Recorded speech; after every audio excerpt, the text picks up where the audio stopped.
আর একজন পরিচিত চাচা, তার একটা ডেকোরেশনের দোকান আছে। সেখানে তিনি মাইক, ডেক, হাঁড়ি পাতিল নানান কিছু বিভিন্ন অনুষ্ঠানের জন্য ভাড়া দিয়ে থাকেন।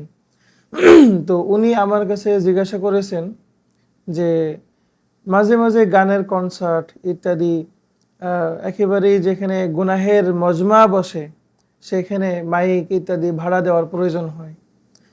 তো গানের কনসার্টের জন্য মাইক ভাড়া দেওয়া জায়েজ আছে কিনা, এটা হলো তার একটা বিশেষ প্রশ্ন। তো আমরা সকলেই জানি গানের যে কনসার্টগুলো হয় সেখানে নানান ধরনের গুনাহে কবিরার একটা সমষ্টি সেখানে হয়। কোনো মুমিনের জন্য, কোনো মুসলমানের জন্য ওই অনুষ্ঠানে কোনোভাবেই সহযোগিতা করা, এমনকি মাইক ভাড়া দিয়ে হলেও এতটুকু সহযোগিতা করাও কোনোভাবেই হালাল হবে না। শুধু তাই না, ওই ইতিমধ্যেই যেই ভাড়াগুলো দেওয়া হয়েছে এবং সেখান থেকে প্রাপ্ত ভাড়া গ্রহণ করা তার জন্য হালাল হবে না।